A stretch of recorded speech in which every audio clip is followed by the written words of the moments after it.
I'm Dean Deal. And I'm Steve Hoskins. And you're listening to This Is the Good Life, a podcast devoted to deciphering what it means to live as a Christian in this day and age. And not just a Christian, but as philosophers, theologians, and maybe even decent golfers. And a marketing guy. Yeah, used to be a marketing guy. Yeah, so speak for yourself. As two longtime college professors, we share a common goal to bring virtue and character back into the conversation of what it means to be Christian. We'll do this by unpacking the thoughts of both our current culture and prominent philosophers like Aristotle, Kant, Descartes, and a guy called Jesus Christ. You'll find that some pretty old thinkers had some pretty good ideas. So join us for a conversation worth having about a life worth living. After all, this is the good life.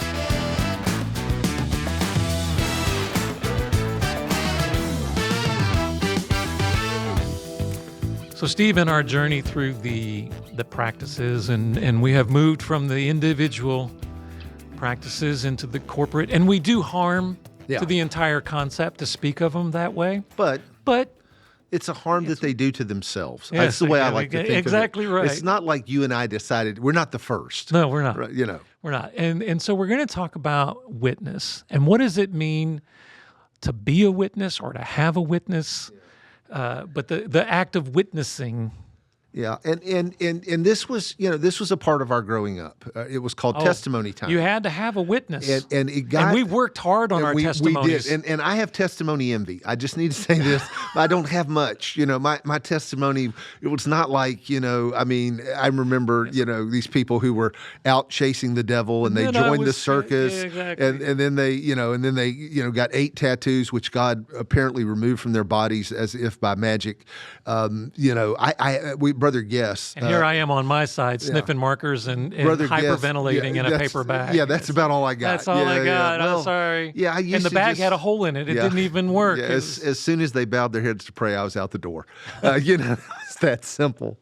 But we had people in South Carolina that had great testimonies, and they would line them up for camp meeting, and they would all come, and we would have testimony competition, and I got nothing. Yeah. So I did a few things, but nothing like that. And yet, right? Part of what it meant to be a person in the world that we lived in, you had to play an instrument, you had to sing a part, you had to have a testimony. This was really interesting to me. When I think back about the ways in which church happened, I'm really grateful that I learned these things, and you had to have a testimony. In fact, it seems like I recall in applying for a job to Trevecca, they don't call it this. No, they don't. But I do believe they asked for our testimony. They ask for your as part of your application. They ask for your testimony as part of your application. It's the only time I've ever been required to give it as a part of an application. Write it out. It's like, okay. Yeah, and then we got to the place in the Church of the Nazarene where. Did we lose our testimony? Did we fall out of grace with the romance of the great testimonies? And we went to something called popcorn testimonies. And we'd say, okay, who's got a 2-word testimony? Just pop up and give it. And we did the same thing and then we called it popcorn praise. And we kind of relegated it to something much less than giving witness to the way God saves us. That's what's great about testimony. Right. Is testimony. I shared with you earlier. I was listening to this wonderful sermon, and Barbara Brown Taylor's preaching this sermon, and she says, in a world full of bad news, how do you get to the good news? And she says, here's Jesus. Think of the bad news, and he preaches the Sermon on the Mount, and she says, here's what Jesus says. He says, stop. Consider the flowers. Think about beauty. Imagine what greatness there is in God, what ability there is in God to break through wars and rumors. And she just lists all this stuff. Bad economy, this, that, and the other. She says, and then just stop for a minute, do this. Get a restart, she says. Then go witness.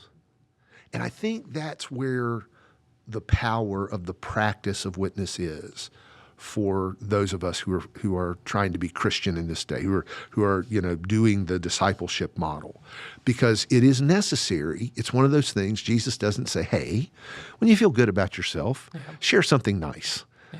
I like cats. Well, I don't. I can't.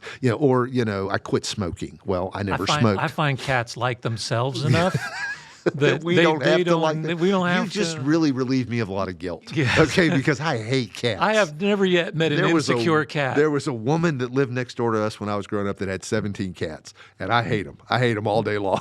I mean, they just on and on and. I would never say I've hated a cat. Yeah, and that's why you're a marketer. Exactly. Because you just don't tell the truth for a living. But as a recovering, I do no harm. As a recovering I can't sinner, say that either. as a recovering sinner, I mean, I think that we Just have working to on my testimony, man. working on the testimony. But I do think that testimony is one of those things Jesus says. He says, "Go and tell." Yeah. Now it's so funny to me. Like if you follow the Gospels, Jesus said, and then they don't. They go tell everyone. And this is really true at the end of Mark's gospel with the resurrection scenes. He says, "Go and tell," and they're just scared to death. Yeah, and they were afraid. They were afraid, which is where it originally ended, right? Yeah, it's just where it ends. Yeah. And I do think that when we talk about witness as a practice, again, we've done that thing where you'll feel better about yourself if you admit your faults. And then we have testimony training, where we teach people to do this either in church or in a public setting or to people who don't know Christ. And so we have these big seminars and we do the whole practice of witnessing within the community. Right. A real disservice, because the witness is not about me so much as it is. And it is about me, and it's about my experience, but it really is more about God. And it's a story. It's a story. And I lived in a church for a while when I was at seminary at the end of my career that had a really great sense of living the virtuous life. And every Sunday night there were testimonies. Now remember, I'm going to church with my seminary professors. And we had a little trouble at seminary. I won't get into it. But some things were said. Some stuff was done. And it was a fight. It was a fight between academics. Academics like to fight. It's just sort of what we do. We're not afraid of that. And one of my professors had been really offended by another professor that he sat in church with every Sunday. And we're all sitting there just, what's going to happen? Because, there's this testimony. And I'll never forget. And the professor who had been offended, I could see him doing this. I could see him in I died a couple years ago. He stood up and he said, "I have been forgiven. My sins are washed away in the blood of Jesus Christ, God's only Son and my only hope of salvation." There you go. And then he looks out, then he turns around. He just kind of turns his head and he says, "And I can forgive." Yeah. Because I have been forgiven. There you go. And I do. Yeah. And he sat down. That was it. Yeah. And I'm thinking, there's witness. Yeah. Right. There is the power of somebody saying, my life has been saved because my life has been elevated to the greatest significance it could hold because I, as a human being, I am now a part of God's story. I've been elevated. That's and that's the key is we have all of these competing stories. We have all these different narratives. Yeah. And every story, every master story tells us who we are and why we're here and what we're supposed to be doing. Yeah. And my story is not enough to counter those narratives. Yeah. It takes God's story. I go back to, and we've mentioned this before, I keep telling my students, I've only got 6 stories, and I rotate them and change the characters just to try to. So we're going to repeat ourselves. But mostly we know people that have made millions of dollars with one story. Exactly. Just think you could make $6 million. Exactly, because I've got 6 stories. But Tolstoy says at the beginning of Anna Karenina, oh, wow. Every happy family is, this is a paraphrase, don't fuss at me for not quoting it. And by the way, Fahrenheit 451 was written by Ray Bradbury. Okay, good to know. I did my research. Good to know. And so, no. But he says, every happy family is happy in the same way. Oh, wow. Every unhappy family is a million different. It has its own story. It has its own story. Yeah. And when we do that, it's like when you hear the testimonies, every happy testimony is the same story. Yeah. The fact that it's my story doesn't change it one bit, because God has entered and pulled me into his story in a way that, well, now the journey, what we went through to get there may be different, and you may have gone through more than I, but the story is the same story. And everyone that witnesses to the grace and mercy of God has the same story. When we look at these other narratives, when we look at all the things that we have done outside of that story, they're all different. Yeah. They're all different. They're all because this journey that we're on is being moved into the same story. And I've said also, like, if you and I were to walk towards over here, you guys can't see it, but there's a door. If you were across the room and I was across the room and we were both headed to the same door, we're going to get closer together. And so as we walk on this path together, your story and my story intertwine. Yeah. And we've done that now for 40 years. For 40 years. And we've done it with our wives, our families, our work, our churches. I mean, for part of the time we went to church together. And there is in that, right, this the virtue of consistency, So that as constancy. a community, the reason we made this a community practice is because I never witness alone. Yeah. You never witness alone. It's not my story. Yeah. It's our story. And as we've said multiple times through these practices, there's a local embodiment of that story. And flavor. Yes. Yeah, and flavor of the witness. Yes. But nonetheless, there's a consistency in the witness. Absolutely. It's not original. No. It's the way that God's story has taken the shape that it does here. And in that story, there are widows, everywhere I go, there are widows, there are orphans, there are villains, there are heroes, and I love the story Craddock tells. He says, we make this big deal out of church. I've seen him do this in 4 or 5 different ways. But he says, church is about the superheroes. And, so we have super Bible quizzer, right? And then we have super testifier. This person who can get up and they're razor sharp, and we have super singer, and it's the expertise. And then he tells this story about, they sent him to a church on Watts Bar Lake, and they said, the church told him one day, they just came up and said, "You're going to show up for the baptism." Now he's the preacher. Right. He's doing the baptizing. Yeah. They said, "Well, we have our annual baptism tonight." He had no clue. And so they said, "Well, we'll bring you some waiters." Well, Craddock's like 5'3", and they bring him hip waiters that literally come up to his mouth, and he tells this story. I mean, you can hear Craddock, telling this story. And he says, we go out to the edge of Watts Bar Lake, and I'm looking around, and I just kind of thinking, he's new, he's young, he's at Vanderbilt doing a PhD, and the disciples send him down there. And he says, and I look over, and they have taken whatever pains. They've created dressing rooms in the forest. They put up curtains so that people can put on white robes. And he says, I'm out there in these hip waiters, and I'm thinking, how far out in the Watts Bar Lake do I got to go in order to get them down? And he does the baptism, do the whole thing, and then he says, by the time he comes out of Watts Bar Lake, the people who have been baptized have been taken back. They've been dried off. They've been helped. They've been changed back into their clothes. They've been sat down around a fire, and they are being literally served a meal. They have a communal meal, and they bring and he says they sit for an hour, and everybody just nothing happens, and he's waiting for everybody to say, "Well, that was a lovely baptism." They don't say anything. They're like, "You still got the waiters on, old man?" And he's sitting over there in a chair and looking just. And he says, finally, this guy stands up and says, "Well, it's time to go home. My name's Claude, and you may not know it, but I pretty much run this church. It's really great." And he says, "I own my own garage. And if you all who got baptized, if you ever have trouble with your car and you don't have any money or whatever, just come see me. See me, I'll help you." And this other woman stands up and says, "My name's Myrtle. And, my family's left me. My kids have abandoned me. They're terrible people." And this is her witness to God, right? Yeah. She says, "But I'm a teacher and I'm retired. And if your kids are struggling with math or science, call me. I'll come to the house. I'll tutor your kids. We'll get them through this together." And they go around the circle. And then Craddock gets done, and Craddock says, "Now this is called church." Now there's a witness there.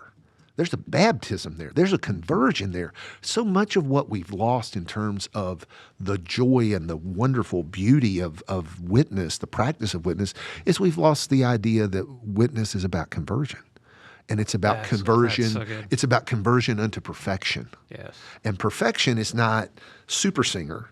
Perfection is I own a garage. Yes. I'm a teacher. You know, if one lady, Craddock, says it's just it could be so sad, but if you're a Christian, there is so much hope in this power of witness. This woman stands up and she says, "I'm Elaine, and I am alone. And if you need somebody to sit with the sick, I'll come to your house. I have nothing else to do. But if you need to go to the grocery store, if the kids aren't feeling, if the kids got the flu, call me. I'll come sit with the sick." And I'm just like, there's God. You know, there is the comfort, right? The great virtue of presence and constancy and care. That's what Christian practice is. Yeah. And we need to witness. And Craddock is telling this story. That is a witness. Right. And Craddock is telling this story, right, to young pastors. And I'm sitting there, you know, and I educate pastors. One of the things Barbara Brown Taylor says in this story, she says, when Jesus preaches, Jesus doesn't preach to correct, he preaches to save. Yes. And I hear Craddock tell this story.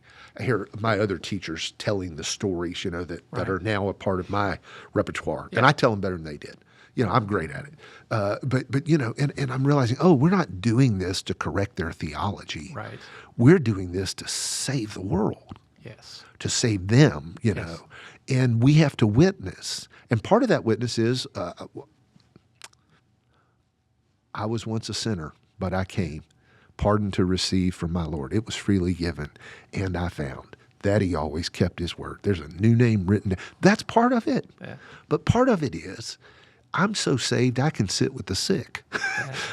I have lived this life long enough to know that the church's witness to God's grace is about this impetus to help others, to think about your life in terms of what is going on here locally in this place and what we together need in order to survive and live our testimonies, live the good life well together.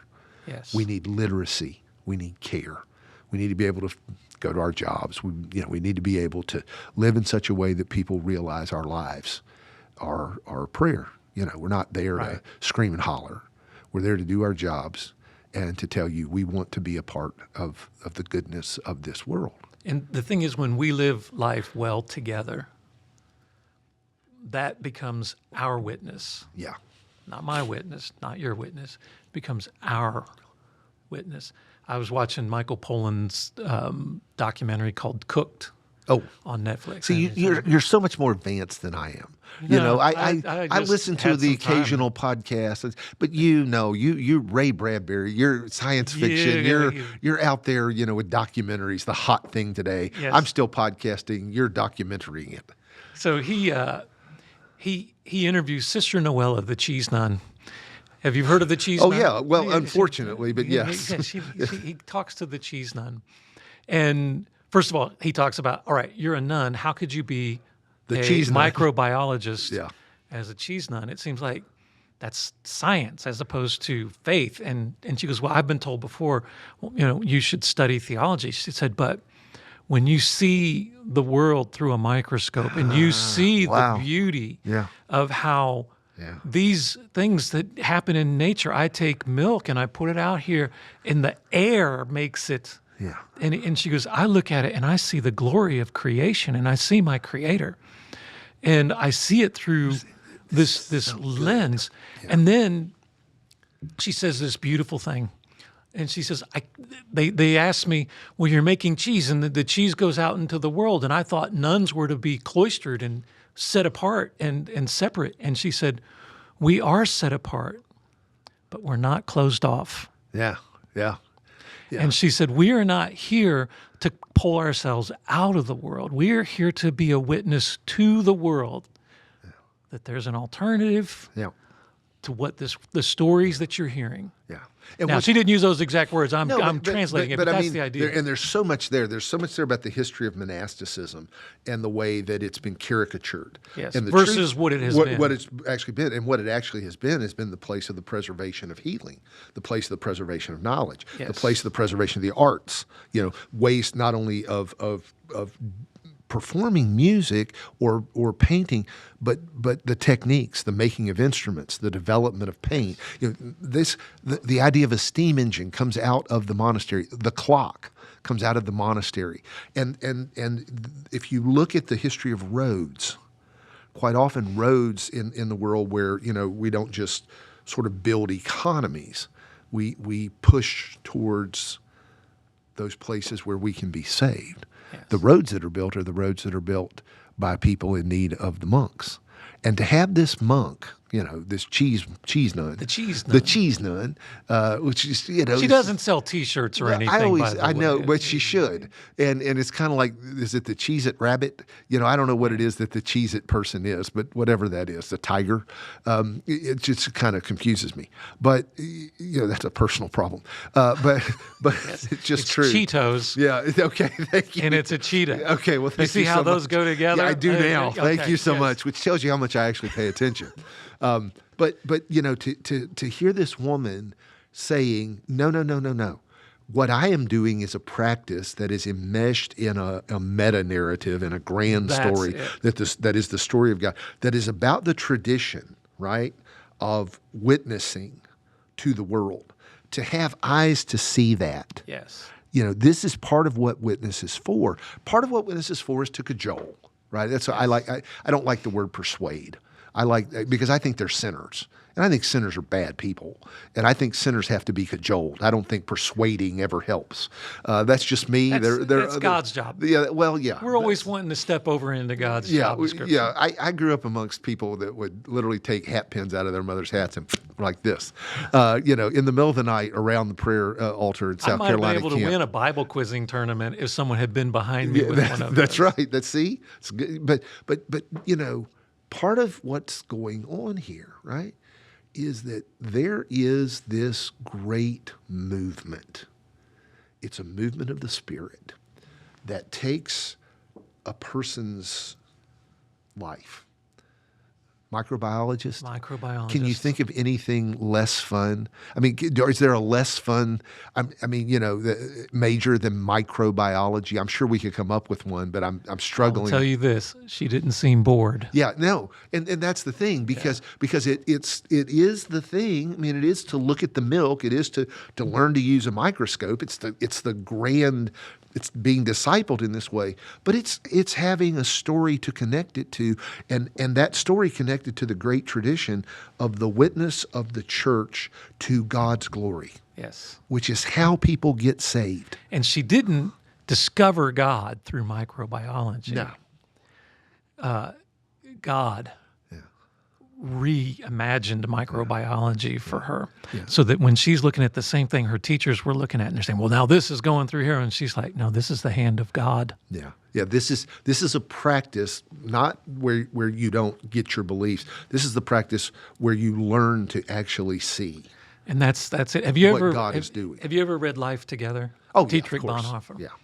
And he too captures this idea that we are in this community and we live life together, not, again, to retreat from the world, but to be prepared to enter the world. Yeah. And then we come back together, and then we go out and we come back together. And it's almost a respiration of being drawn in and breathed back out, and drawn in and breathed back out. And we have to be careful that when we think about witness, we haven't moved from one area of our practice into another. Right. It's back to the conversation we had about discipleship. These practices, you almost do harm to talk about prayer and reading your Bible as if they're two different things. Yeah. And you can do great harm to witness when you see it as anything other than life together. Yeah. And I do think, like, it's one of those convictions I have whenever I'm educating pastors, that if your church doesn't have room for witness, not just communal witness, not just, and doctrinal witness, but and so the craziest thing I've ever done in the pastorate, I'm an interim pastor, so I can do anything I want. I'm in PhD work. I'm in St. Louis. These people like me. I can say the word verisimilitude, and they fall to their knees and cry. They run to the altar. It's just like the greatest 8 months I've ever had, and I'll never have again. And because I've known you a long time. It's that 9 month, ninth month. You got out just in time. Because if you'd have made it to the 9th month. Yeah, I'll all say this just apart. for Gary Hinnecke's sake. Gary Hinnecke looked at me and always said, "It's the second sentence that gets you in trouble, Steve. Just stop at the first sentence." He literally said that to me. But so I'm leaving, and they're like, "What can we do that's fun?" And I said, "Well, let's do this." I said, "We have 8 kids. We had 4 girls, 4 boys in the youth group. They were 14, 15 years old. They were right at high school, right at the end of junior high." I said, "Let's do a 3-month discipleship thing." And these kids need discipling, and I don't trust their parents because I've seen the church board in action. So I said, let's pick out the person. I sat down. That was the second sentence. Right. By the way, if you want an example, that was the second sentence. And so I said, let's pick out the person in the church we most want them to turn out like. And so, it's a fascinating thing, right? And so we do this, and I won't go into the intricacies of it, but the end of the program is we have witness night. And so on a Sunday night, we as the church sit and they come and give us their testimony. And I said, you have to write it down. It can only be a page long, this and the other. And it's wonderful, right? The kids have to witness. The old people have to witness. Now, that's 16 testimonies, but, you get them on a page. So it's about a half hour or so. Yeah. And it's really great. And the kids just witness to the fact that, I began to understand that the grace of God makes a person who can endure their husband's death. One of the women was a widow. Oh, and she was great. And we wanted this young lady to turn out like her, soft-spoken, a good mother to 2 sons, but a person who can endure, and a person who, despite what life throws at her, without a lot of parade and bravado, just, and there was a guy in our church who had gone to prison. And he was now the church treasurer. Think that through. Okay?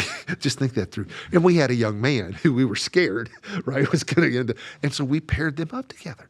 And they gave witness, They witnessed to the ways that God was at work in the church that they began to see that they otherwise, if they hadn't spent time together. I made them read the Bible, go to church, go to a board meeting. If we had a wedding, a funeral, a baptism, whatever, but go and sit together, eat together once a week, in the present, and talk to each other once a week about Luke's gospel. Read Luke's gospel. It's just wonderful. And in this, right? They turn, and you can literally see in this act of witnessing, the people around me. This is a church of 150, a lot of Olivet graduates, so they needed a lot of work. This is where Trevecca sends missionaries, is to Olivet. I'm saying this to my friends that are listening. But I'm looking around. His third sentence is worse than the second sentence. Yeah. But I'm looking around the room, and because it's really cool, because people are seeing their kids. Their kids they're not their property. They're friends with other people in the church, old people in the church. It's interesting. And as they tell their stories, and they say, this church came to me when my husband died, and they helped me prepare his body, and they held my hand when I couldn't stand up, and they supported my sons, one of whom was in college and now had no way to pay for it. It's just great stories. And I can see the people around me raising their hands, going, that's me. Yep. Somebody says, this church taught me how to confess my sins and believe that God could forgive me. And the hands go up. Because it's not our story. It's not our story. It's a witness to the greatness of God's grace and the way God gives us a good life together. This is The Good Life is produced by Nathaniel Jackson and is a ministry of Hermitage Church of the Nazarene. Visit hermitagechurch.org for more information about this podcast, as well as our other podcasts, all of which are a way that we're making Christ-like disciples in the nations. Thanks for joining us, and have a blessed day.